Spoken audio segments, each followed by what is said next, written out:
There it is again, holy shit.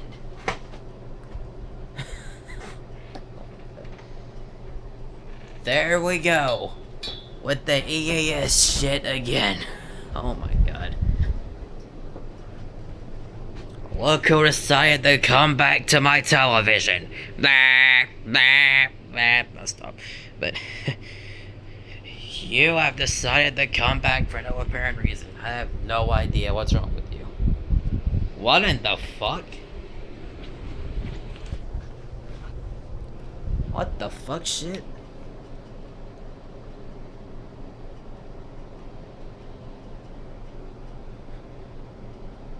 This is really creeping me out right now.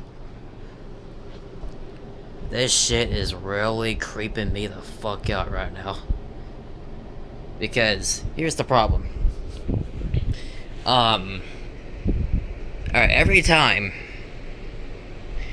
there would be like a required weekly test, EAS alert, then it'll go back, it'll come back on, come back off, and then then we get like a weird emergency alert system, which I am expecting to see right here, because the screen is blank.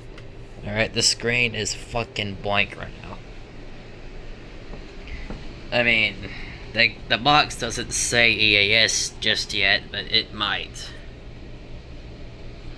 So let's just wait for that.